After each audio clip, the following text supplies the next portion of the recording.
4번에 3, 5번에 3, 6번에 5, 7번에 2, 8번에 3, 9번에 4, 10번에 1, 11번에 3, 12번에 기억 디귿, 13번에 3, 14번에 3, 15번에 1, 16번에 2, 17번에 2, 18번에 4, 19번에 5, 20번에 1, 21번에 기억은 엽록체, 니은은 미토콘드리아, 가, 단백질 합성 장소, 나, 세포의 형태 유지. 22번에 핵 속에 저장된 DNA의 유전 정보에 따라 리보솜에서 아미노산이 결합하여 단백질이 합성된다. 합성된 단백질은 소포체를 통해 골지체로 운반된 후 골지체에서 막으로 쌓여 세포 밖으로 분비된다. 23번에 물질이 세포막을 경계로 농도가 높은 쪽에서 낮은 쪽으로 이동한다. 물질이 이동하는데 에너지를 사용하지 않는다. 24번에 1번 가에 넣어둔 것은 나에 넣어둔 것보다 양파 표피 세포의 세포질이 많이 줄어들었으므로 설탕 용액의 농도는 가가 나보다 높다. 2번 가는 양파 표피 세포 안보다 농도가 높아서 삼투에 의해 세포에서 물이 빠져나가면서 세포질의 부피가 작아져 세포막이 세포벽에서 분리되었다. 실력어 불러줄게.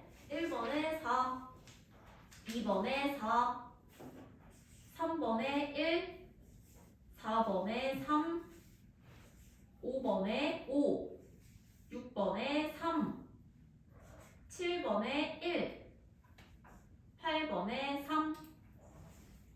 질문 받을게요. 184쪽에 4번. 184쪽에 4번.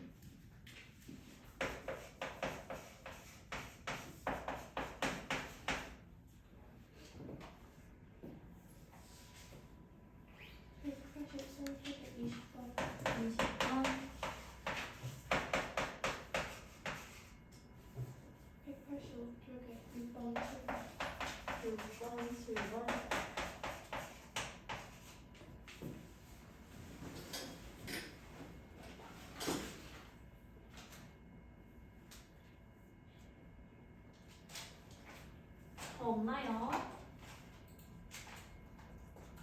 더 없으면 183쪽에 20번 같이 볼게. 20번 봤더니 사람의 적혈구를 어서오세요. 농도가 다른 소금 용액 가나다에 넣었을 때 모양 변화를 나타냈다고 합니다.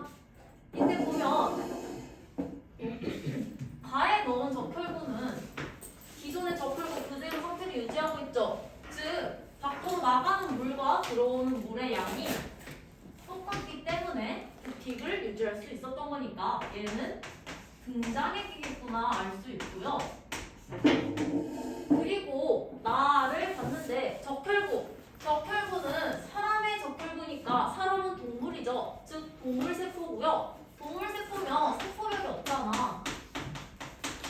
세포벽이 없어서 찌그러지고 팽팽하게 있다가 펑 터지기도 합니다. 나를 봤더니 애가 부피가 쪼그라들었어. 부피가 쪼그라들었다는 것은 여기에서 이 세포에서 물이 잔뜩 나왔기 때문에 물이 너무 많이 나왔어. 들어오는 건 조금인데 물이 너무 많이 나왔어. 이건 왜 그랬어? 우리 삼투는 농도가 짙은 곳을 물로 희석해 주려고 하는 성질이 있던 애들이었잖아.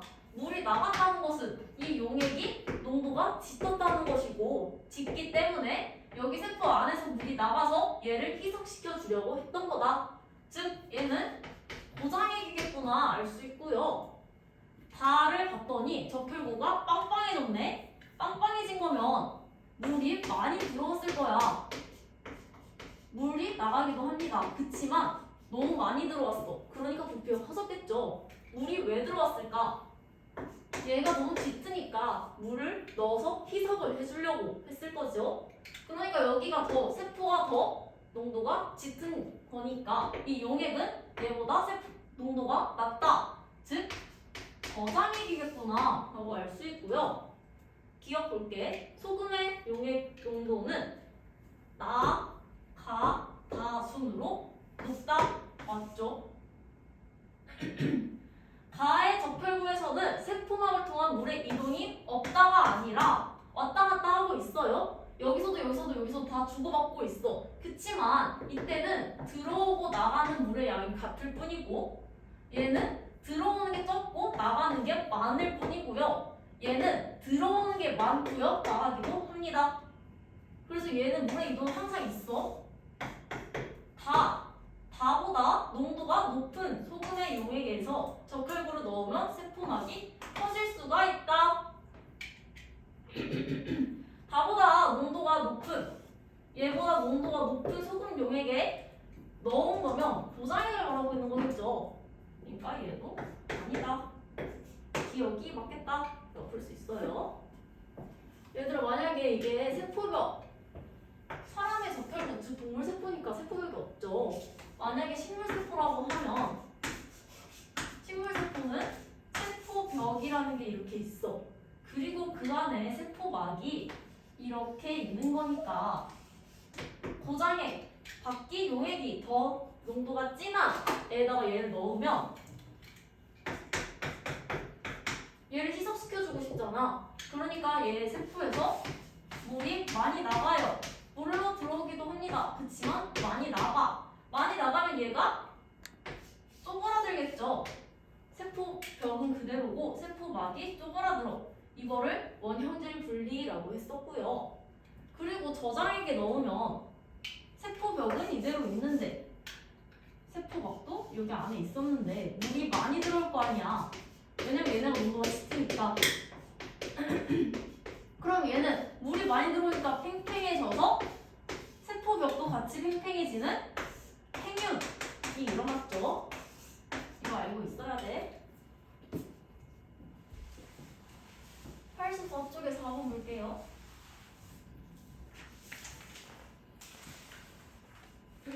이거 문제 엄청 좋은 문제야. 이런 문제 풀 수 있어야 돼. 세포 1, 2, 3을 배양하는 배지에 방사성 동위 원소로 표시된 아미노산 일정량을 첨가해서 일정 시간 지난 후에 ABC 세포 소기관 ABC와 세포 밖에서 방사성 검출 여부를 나타낸 거고요. ABC는 소프체 골지체 분비 소낭이라고 합니다. 근데 우리 방사성 동위 원소 이거 몰라도 돼. 그치만 아미노산을 일정량 첨가해가지고 시간이 경과했대. 그리고 나와 있는 세포 소기관을 보니까 소프체, 골지체, 분비 소낭이네. 아, 단백질을 합성하는 그 과정을 물어보고 있는 거구나 라고 알 수 있어요. 우리 세포가 이렇게 핵 안에 있었고 여기 세포 핵 안에 있던 유전 정보에 따라서 골지체에서 단백질을 만들죠. 단백질을 만들고 그 옆에 있던 소포체가 이 단백질을 운반해줬잖아. 소포를 보내줬죠. 어디로? 다른 세포 소기관 그리고 골지체 쪽으로 운반을 해주고 이 골지체는 분비 소낭을 싸서 바깥으로 분비하는 역할을 했었죠. 이 과정이 어땠는지를 물어보고 있는 거고요. 그러면 소포체 골지체 분비 소낭이라고 보면 순서는 이 순서로 가겠죠. 이해되나요 이거? 리보솜이 단백질을 만들어서 소포체가 얘를 운반해요. 어디로? 골지체로. 그리고 골지체는 분비소낭을 싸서 세포 밖으로 분비한다. 이 과정을 알고 한번 볼게. 정상세포를 봤더니 세포 소기관 ABC가 뭔지는 몰라도 다 검출이 됐고요. 그리고 세포 밖에서도 방사성 동위 원소가 발견이 됐다라는 거는 단백질이 다 이동을 했다라는 소리야. 근데 돌연변이 세포 1을 봤더니 A, B, C까지는 다 운반이 됐어. 여기까지는 다 괜찮았어. 근데 세포 밖에서는 검출이 안 됐대. 이거는 얘는 여기가 문제가 생겼다는 거겠죠. 그래서 세포 1은 여기가 조금 이상했다라는 거고요. 세포 2를 봤더니 세포 밖도 안 나오고요. 그리고 어떠한 것도 하나 안 나왔어. 근데 단백질이 운반되는 거는 단백질이 분비되는 과정은 일련의 과정을 거치고 있기 때문에 여기가 안 되면 여기도 안 되는 거지. 중간에 하나 뚝 끊기면 아예 끊기는 거야. 그러면 A, B, C 여기 중에 하나가 끊기고 나머지 두 개는 검출이 됐다는 소리죠. 그러면 여기는 여기가 끊긴 거겠구나 라고 알 수 있어야 돼. 이해되나요? 그러면 돌연변이 세포 2는 이쪽에 문제가 생긴 거겠구나. 즉 B는 분비소낭일 수도 있겠다 라고 추측을 할 수 있는 거야. 그리고 돌연변이 세포 3을 봤더니 이번에는 세포 소기관 하나만 검출이 되고 나머지는 다 검출이 안 됐대. 이 ABC랑 아니야. 이 순서대로 가는데 하나만 검출이 됐대. 그럼 얘만 검출되고 여기서는 다 전달이 안 됐구나 라고 생각할 수 있죠. 이해되나요?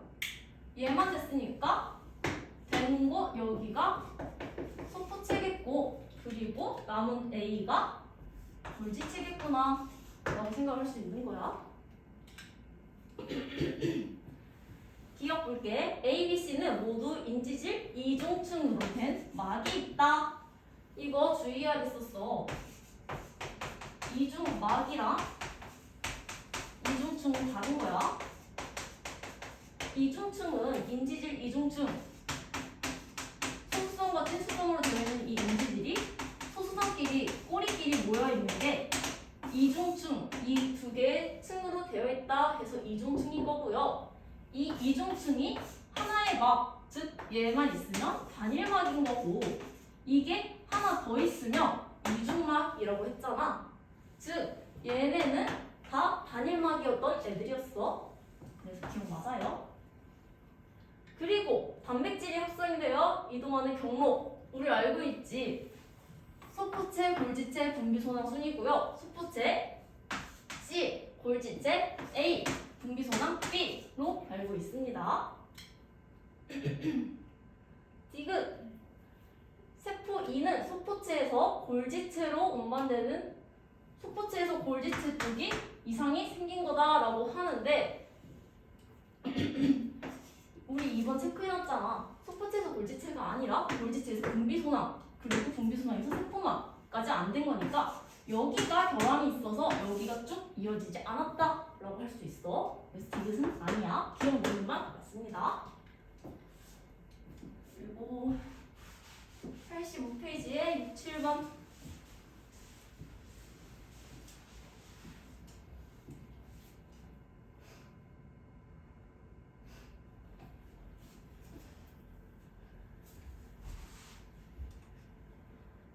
유적 안에 세포막을 설치하고 A와 B 양쪽의 농도가 다른 설탕 용액을 같은 양씩 넣은 거고요. 나는 산투가 진행된 다음의 모습이겠죠. 그리고 여기 친절하게 나와 있어요.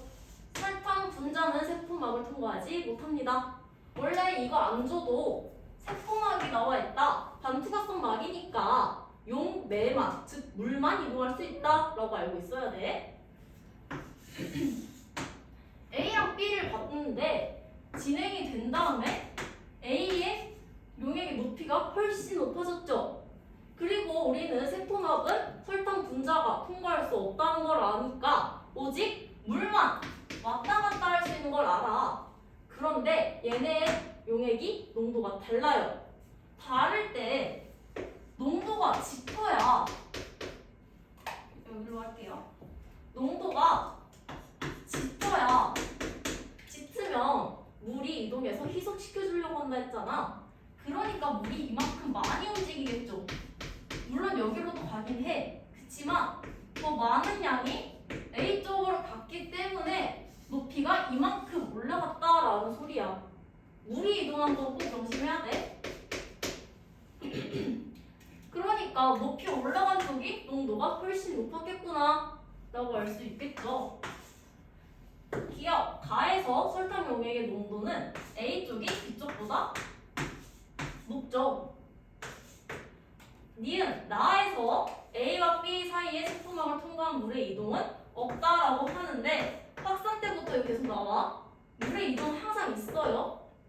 그리고 D, B 쪽의 설탕의 용액의 농도는 가일 때보다 나일 때가 더 높다라고 하는데 이게 무슨 소리냐면 설탕 분자는 세포막을 통과하지 못하잖아. 그러니까 여기도 설탕 분자, 여기도 설탕 분자, 여기도 설탕 분자, 분자 똑같아. 가나.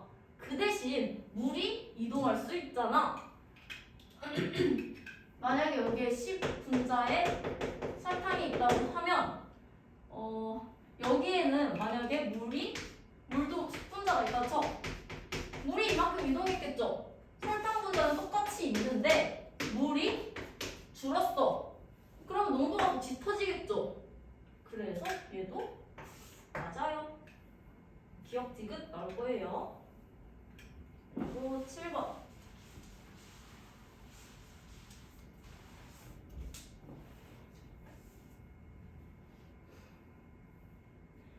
생리식염수 용액 가와 나의 NaCl 농도를 그림은 사랑의 적혈구의 표를 각 용액에서 일정 시간 넣어 두었을 때 변화를 나타낸 거고요.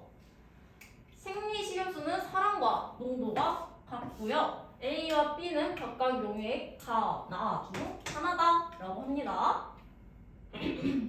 생리식염수는 0.9 정도 되는데 사람의 체액과 같아요. 사람의 체액과 같으면 세포랑 체액 농도가 같겠고, 즉 등장액이겠구나라고 알 수 있고요. 그리고 등장액이 넣었을 때 생리식염수에 넣었을 때 세포는 그대로 부피를 유지하고 있죠. A에 넣었을 때를 봤는데 A에 넣었을 때는 애들이 빵빵해졌어. 물이 들어온 거야, 나간 거야? 부피가 빵빵해지려면 왕창 들어와야겠죠. 나가기도 합니다. 왕창 들어와야겠지. 왜 들어왔겠어? 여기가 너무 짙어서 희석해주려고. 밖은 더 농도가 낮겠네. 얘는 저장액이겠다 라고 알 수 있고요. 얘를 봤는데 쪼글쪼글해졌어. 부피가 줄어들었죠. 즉 물이 바깥으로 많이 나갔다. 들어오기도 합니다. 그렇지만 너무 많이 나갔어. 왜 나갔어? 바깥쪽이 농도가 너무 높기 때문에 바깥으로 물을 내보내서 희석시켜주기 위해서 나갔다. 즉 얘는 고장액이겠구나 라고 알 수 있어요.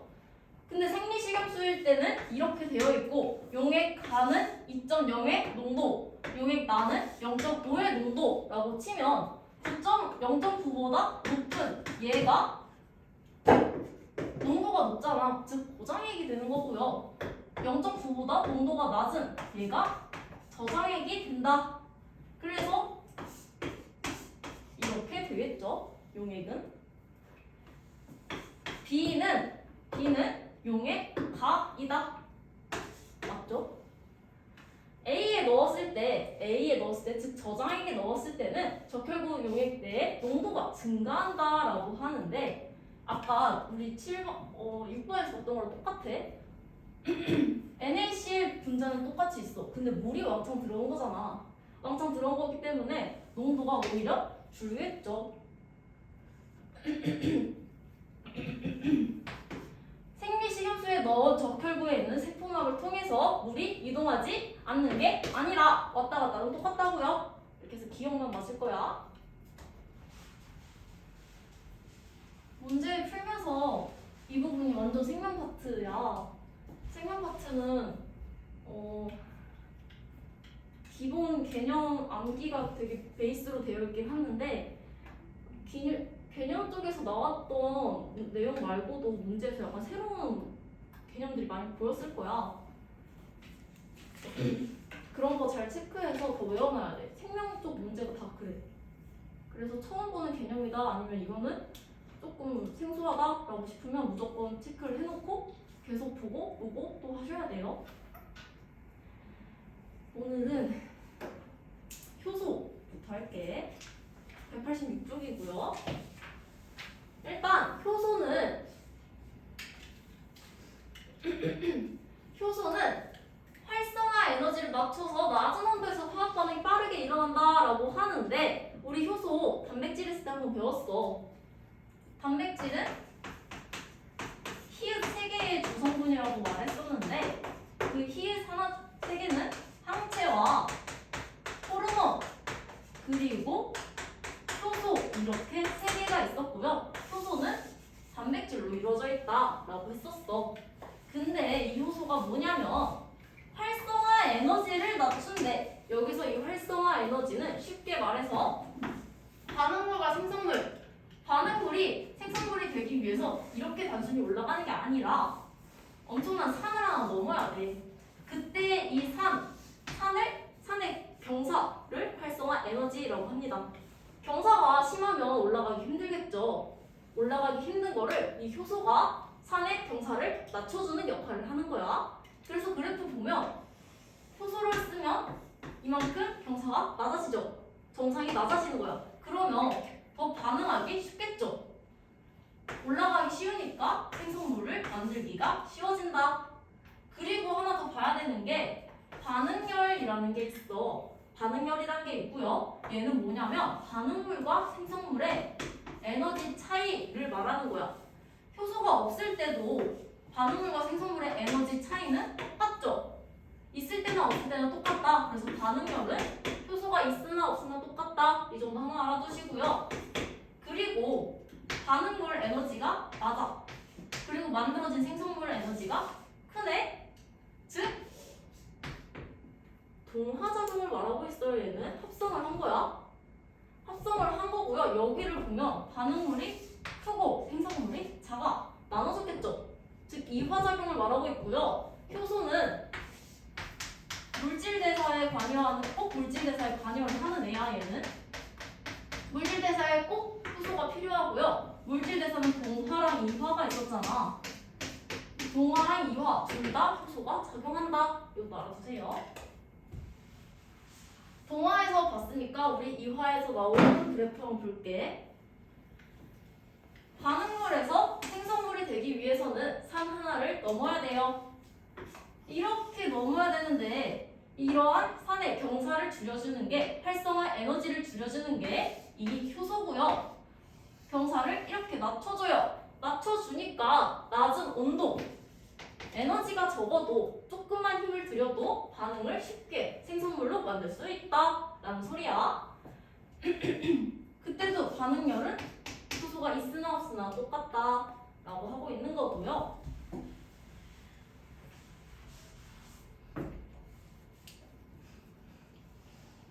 효소는 우리가 말했지만 단백질이라고 합니다. 단백질, 우리 단백질 저번에 배웠지만 아미노산의 배열 순서, 종류에 따라서 단백질의 입체 구조가 결정됐었잖아.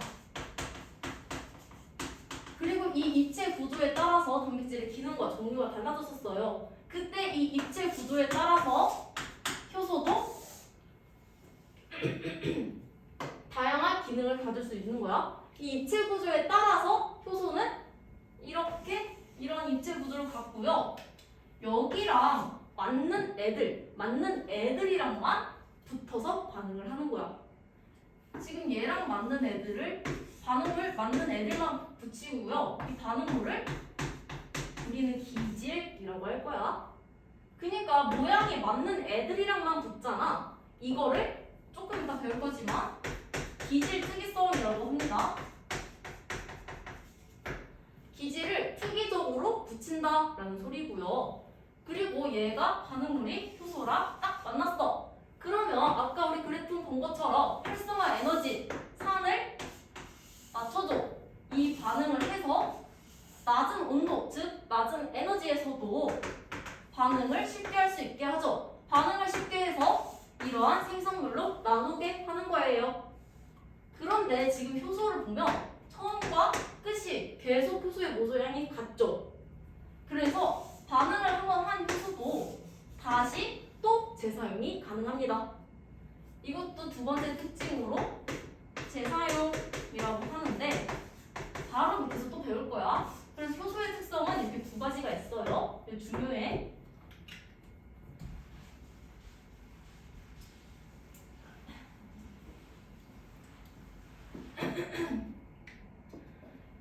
그래서 바로 나오죠. 기질 특이성과 효소의 재사용. 이거 체크해 주세요. 한 종류의 효소는 한 종류의 기질이랑만 결합을 합니다. 왜냐면 입체 구조에 맞는 애들이랑만 결합을 한다고. 그래서 얘로 알 수 있는 거는 하나에 하나씩밖에 결합을 못하죠. 그러니까 효소의 종류는 많아야겠다라고 알 수 있는 거야. 효소의 종류는 많아야 합니다. 그치만 재사용이 가능하잖아. 하나의 효소는 계속 다시 쓸 수 있어요. 이 재사용의 특성을 이용해서 효소의 양은 많지 않아도 되겠구나 라고 유출할 수 있어.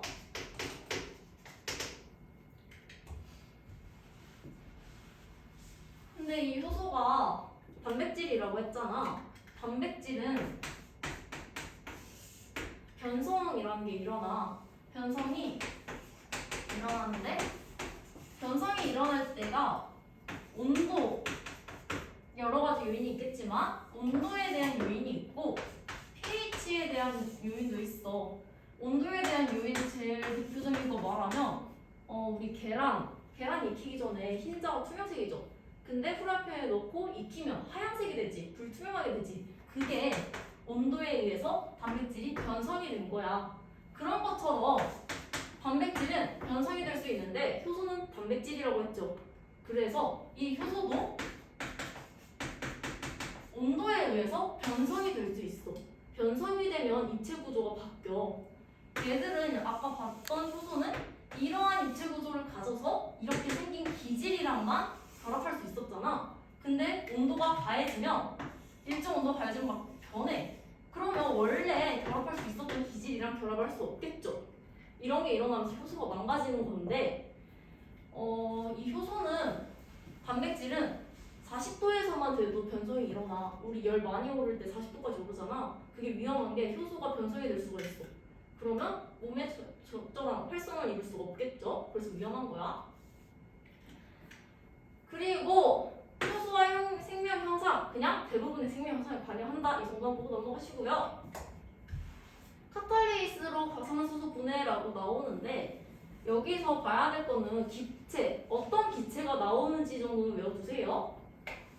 A, B, C에 과산화수소수를 넣어요. 그 다음에 A는 그냥 냅둬. B에는 감자 조각을 넣고요. C에는 생간 조직을 넣어 놓는 거야. 그럴 때 어떤 기체가 나오는지 봤는데 A는 아무것도 일어나지 않아. 기포가 일어나지 않아요. 그냥 실온에다가 과산화수소 넣어둔 거야. 당연히 일어나지 않겠죠. 그의 이유는 반응물과 생산물이 있는데 얘가 넘어야 될 산이 너무 높은 거야. 그래서 넘어가기 힘드니까 낮은 에너지로, 낮은 온도로는 올라가기가 힘들어. 그래서 반응이 일어나지 않은 거고요. B랑 C를 봤더니 기포가 발생을 했대. 이게 무슨 소리야? 같은 온도에 있었는데 B는 이렇게 생성물을 만들어졌네? 같은 온도인데 이렇게 될 수 있었던 거는 활성화 에너지가 낮아졌구나. 즉 효소가 있었구나 라고 이해할 수 있는 거야. B랑 C는 효소가 있었네. 그리고 꺼져가는 불씨를 B가 C에 넣으면 불씨가 다시 타오른다 라고 하는데 불이 타오르려면 산소가 있어야겠죠. 즉 얘는 기포는 산소가 나왔구나 라고 할 수 있고요. 그리고 B랑 C에 다시 과산화수소를 넣으면 계속 기포가 발생을 합니다. 이거는 무슨 특성? 재사용의 특성을 나타내고 있는 거야. 그래서 산소 나오는 것 정도는 알고 계세요?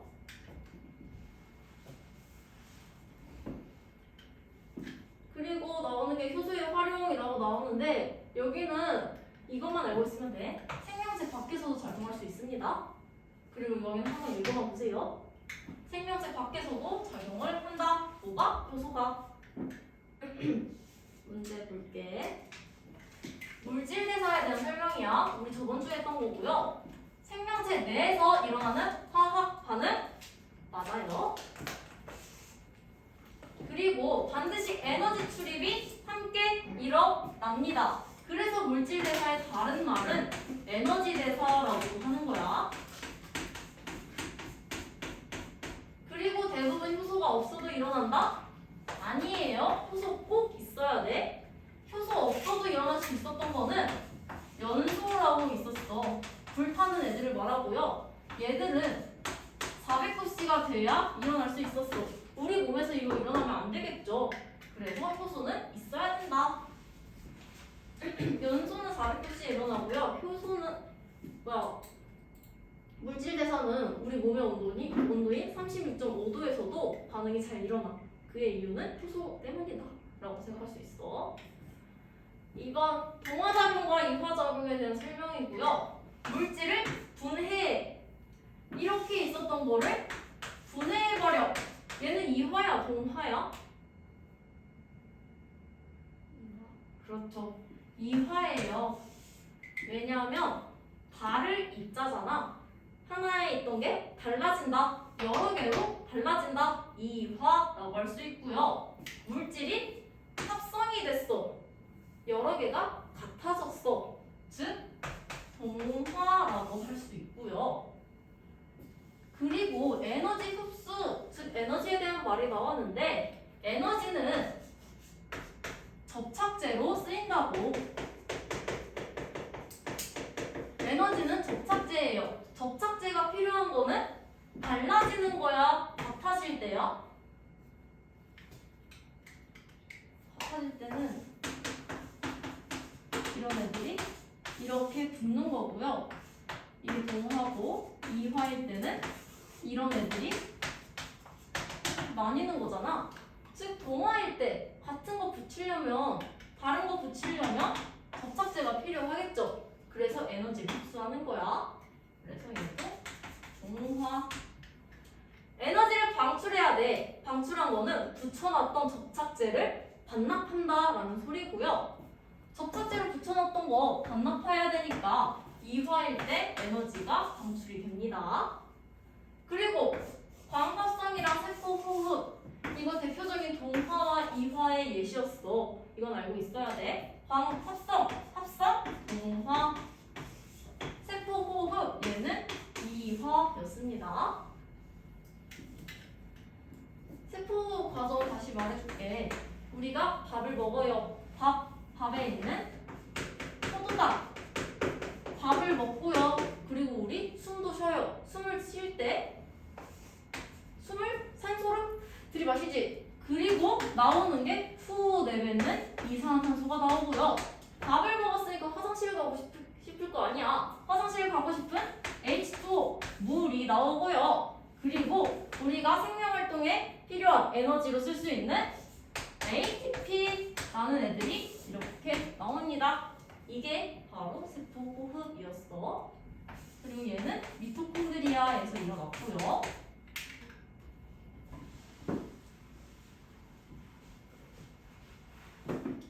3번. 세포호흡은 연소에 비해 반응 온도가 어땠지? 그렇죠. 낮았고요. 반응이 단계적으로 일어났었어. 얘는 그러니까 효소가 필요한 애였어. 효소에 의해서 반응 온도가 낮아지는 거고요. 4번. 효소가 있을 때와 없을 때 화학 반응을 나타낸 거고, 효소가 있을 때 활성화 에너지 어떤 거죠? 여기서 주의해야 돼. 활성화 에너지는 여기 애들만 말하는 거야. 그래서 이렇게 보는 거니까 E가 에너지, 효소가 있을 때를 말하는 거고요. 그리고 효소의 유무에 관계없이 크게 변하지 않는 애들이 있었어. 반응물과 생성물의 차이였던 반응별, 이런 애들은 변하지 않는다고 했었어. 즉 A는 변하지 않아요.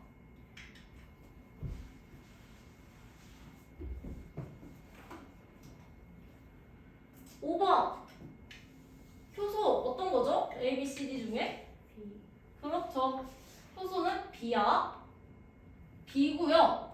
반응물과 생성물은 각각 어느 것인지 쓸 건데 반응물, 즉 기질이라고 해. 이 기질은 효소랑 만나는 애들을 반응물, 즉 기질이라고 합니다. 그래서 반응물은 A고요. 결합을 했어. 결합을 해서 활성화 에너지를 얘들이 맞춰줘요. 맞춰줘서 생성물 C랑 D가 나왔다 라고 이해하는 거야.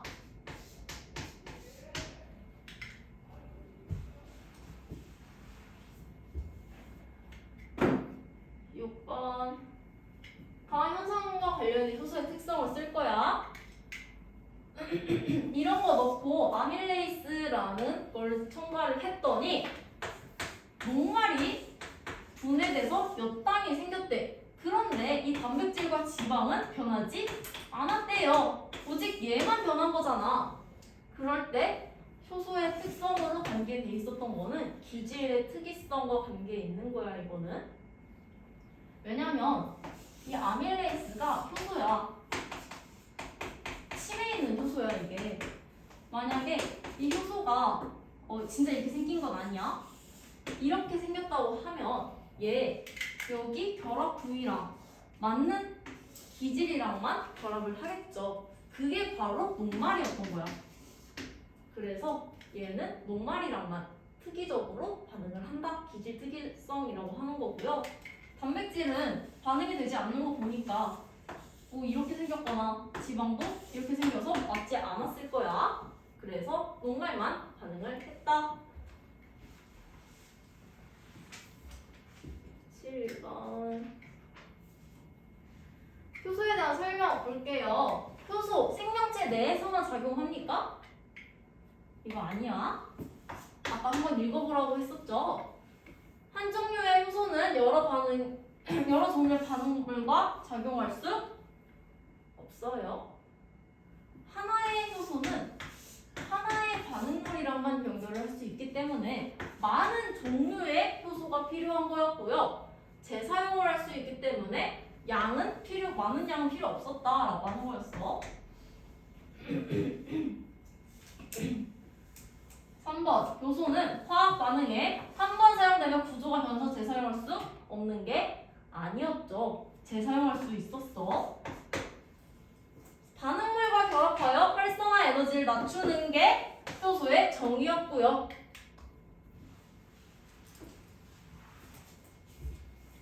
그리고 여기 효소 작용에 영향을 주는 요인 3가지가 있어. 이거는 한번 보고 가야 돼. 일단 효소와 반응물의 농도에 대한 게 있어. 효소가 6개 있다 치고 그리고 반응물은 여기까지 2개가 있었어. 이때는 효소가 많으니까 기질과 결합할 수 있는 확률이 더 높았을 거야. 그런데 나 쪽을 보니까 효소는 6개밖에 없는데 반응물은 이미 효소보다 많이 초과되어 있죠. 즉 반응물이 활성화 에너지를 낮출 수 있게 하는 효소가 없는 거야. 부족한 거야. 지금 얘들은 활성화 에너지를 낮추는 중이고요. 당연히 이 반응물이 생산물로 돼서 효소가 재사용될 수 있겠지만 그 속도를 따라가지 못할 만큼 반응물이 많을 때를 말하고 있는 거야. 그때를 보면 반응 속도는 거의 일정하죠. 증가하지 않아. 같은 이렇게 막 증가하지만 일정 농도를 넘어가게 되면 속도는 증가하지 않는다 라고 하는 거야. 그리고 효소와 온도에 대한 얘기야. 이거 아까 변성 얘기하면서 나왔던 거랑 비슷한 건데 일단은 온도가 낮은 게 좋냐 높은 게 좋냐라고 하면 온도가 높을수록 분자의 운동이 활발해져요. 많이 움직이니까 얘들이 효소와 결합할 수 있는 확률이 높아지는 거야. 그치만 얘들이 견딜 수 있는, 즉 단백질의 변성이 일어나지 않을 정도에서만 올라가면 좋은데 그 이상을 넘어가게 되면 단백질이 변성돼요. 즉 입체 구조가 망가져. 그러니까 얘들은 반응을 하지 못하고 효소를 작용할 수 없게 된다 라고 하는 거고요. 이때 최저 온도라고 하면은 반응 속도가 가장 큰 애들을 말하고 있는 건데 이때를 보면 36.5도 정도야. 즉 우리 체온과 똑같죠? 이때가 우리 체온일 때 반응 속도는 제일 최대다라고 생각할 수 있는 거야. 그리고 마지막 효소와 pH라고 있는데 얘도 온도랑 똑같아. 효소에 의한 반응은 최저 pH에서 속도가 최대가 되고 우리 이거 펩신이라고 하는 건데 펩신 단백질의 분해 효소였어. 단백질의 분해 효소는 두 개가 있어. 단 펩시콜라 알죠? 펩시콜라를 마시면 트름이 나오죠. 즉 트립신. 그래서 이렇게 두 개가 있어. 얘는 둘 다 단백질 분해 효소인데 작용하고 있는 거 보면 펩신은 위에서 작용하고요. 트립신은 소장에서 작용해. 위와 소장의 pH는 달라요. 위는 산성이 있잖아. 엄청나게 산성인 성질을 띄어요. 즉 pH가 1에서 3 정도로 굉장한 산성을 띄고 있고요. 이 펩신은 여기에서 즉 위의 산도에서 반응을 제일 잘해요. 그런데 소장은 8에서 10 정도로 약간의 염기성을 띠고 있어. 표를 보면. 그렇기 때문에 여기 트립신은 여기 농도에서 즉 여기 pH에서 잘 반응을 하고 있으니까 각자의 pH, 최저 pH가 다르다라고만 알고 있으면 됩니다.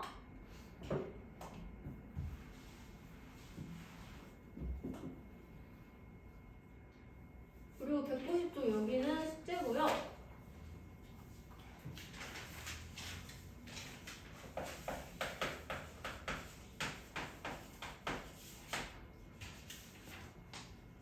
유전자 조금만 더 하고 쉴게. 유전자와 단백질이라는 게 나오고요. 유전자는 뭐냐면 형질을 결정하는 유전 정보는 색 속의 DNA에 저장이 되어 있다고 해. DNA의 역할은 유전 정보를 저장하는 거 그거 하나밖에 없었어. 그럴 때 유전 정보가 저장된 DNA의 특정 부분을 유전자라고 하는 거야. 그럼 유전자가 어떻게 되어 있냐면 일단 핵 있어요. 우리 방금 배운 핵 그거야. 핵 안에 이런 염색체가 존재를 하고 있습니다. DNA는 유전 정보를 저장하고 있는 애들이기 때문에 유전 정보는 굉장히 중요해. 중요해서 핵 안에 꽁꽁 감싸두고 있는 거야. 근거에 넣어놨다 생각하시면 돼요. 거기 안에 있는 DNA고요. DNA 보면 얘네는 염색체라고 이렇게 되어 있고요. 얘들을 조금 더 풀어보면 얘들은 단백질과 DNA로 감싸져 있는 이 단백질이야. 이 단백질의 이름을 히스톤이라고 해요. 그래서 히스톤 단백질이고요.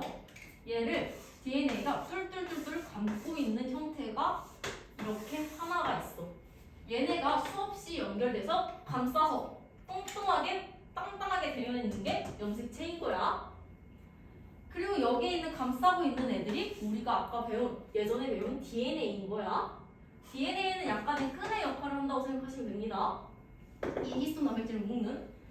그리고 이 DNA를 자세하게 보면 DNA는 특정 부분을 유전자라고 했지. 유전 정보가 저장되어 있는 DNA 안에는 다양한 유전 정보가 있을 거고 그 유전 정보의 특정 부위를 유전자들이라고 하는 거야. 유전자가 여러 개 있을 수 있겠죠. DNA 안에는. 더 자세하게 보면 이렇게 이중나선 구조로 되어 있고요. 그리고 상부적 결합을 하고 있습니다. 이거는 조금 이따가 더 자세하게 볼 거야.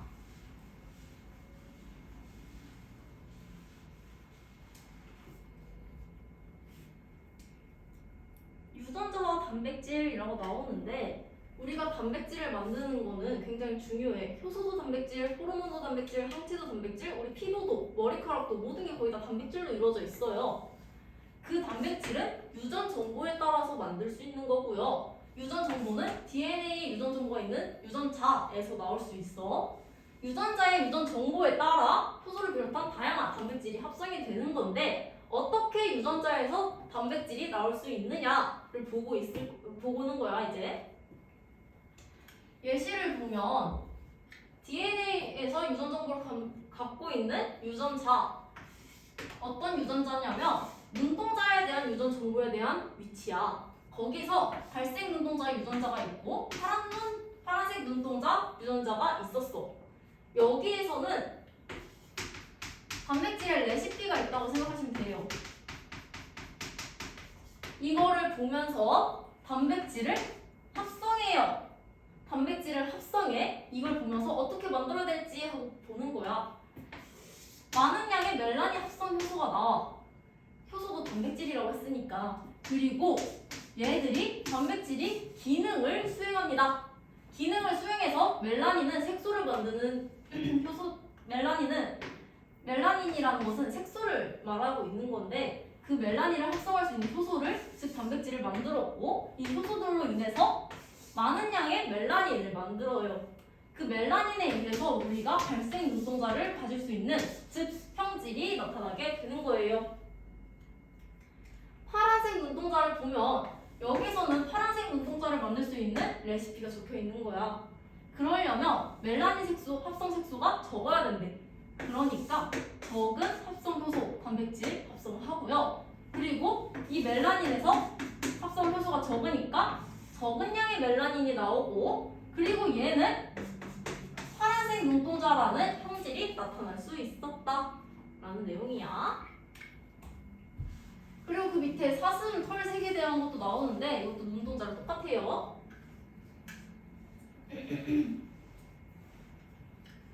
유전 정보의 흐름 보면 이거 방금 위에서 봤던 레시피 보고 형질까지 나타날 수 있는 이유를 자세하게 더 적어놓은 건데 진짜 여기까지만 하고 쉴게. 생명 중심의 원리라고 하는데 이거는 크게 볼 필요 없고요. 이것만 알고 있으면 돼. DNA에서 RNA로 되고요. RNA가 단백질을 만들 수 있게 하는 거다. 이 순서로 가는 거야, 꼭. DNA는 유전 정보를 저장하는 애였어. 저장하고 있고요. 이 저장한 거는 굉장히 중요해. 그래서 이 여기 있는 원본 말고 원본을 카피를 해요. 원본을 복사해요. 복사해서 만드는 게 이 RNA야. 그 복사의 과정을 우리는 전사라고 할 거고요.